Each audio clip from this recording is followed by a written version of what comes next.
Every day, we're sold a new way to fix ourselves. Better sleep trackers, optimal daily macros, morning routines engineered to the minute. We are obsessed with smoothing out the friction of daily life. But if we actually won that game, if we somehow achieved ultimate biological and operational perfection, what exactly would we be looking at? To find out, let's run a thought experiment. Imagine dropping a person into a boundless, totally empty space filled with nothing but radiant light. This room has no context and no consequences. We've stripped away the noise of the outside world, removing all stress, all external problems, and all friction. Without the chaotic, messy reality of daily survival to push against, we are left to see what remains of the human experience. By engineering the ultimate frictionless environment, we're forced to ask a difficult question. Is the subject inside still a person, or does pure optimization reduce them to a flawless machine? Let's observe our subject from a strictly clinical perspective, like an anthropologist studying a newly discovered species in a sterile lab. Watch the way the figure moves, the action of a knee bending, an elbow extending, or a foot stepping is executed with surreal fluidity. It's a biological peak performance, operating in what you might call a rhythm divine, where every physical function is clear and entirely free of error.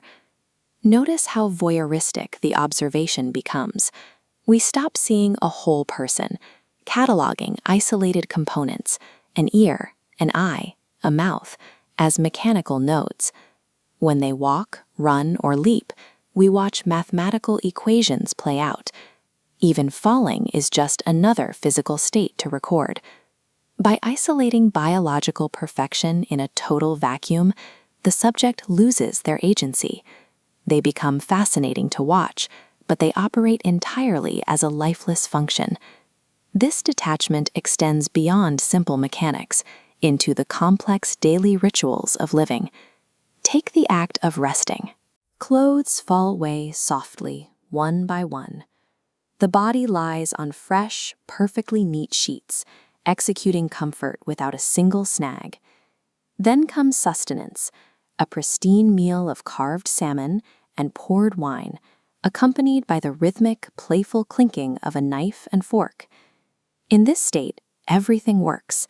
Every need is met before it's even felt, creating a bouncy, thriving rhythm that seems to signal a person at their absolute peak.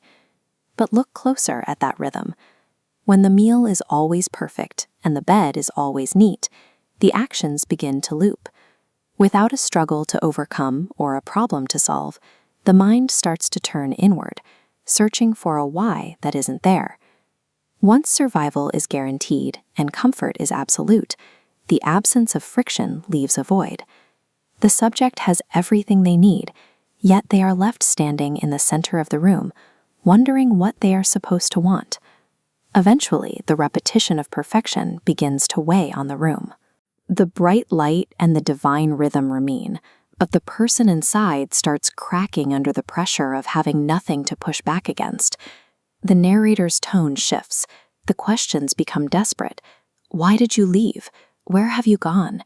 Even in the state of absolute physical optimization, the subject is suddenly, inexplicably overwhelmed by a sense of abandonment and loneliness.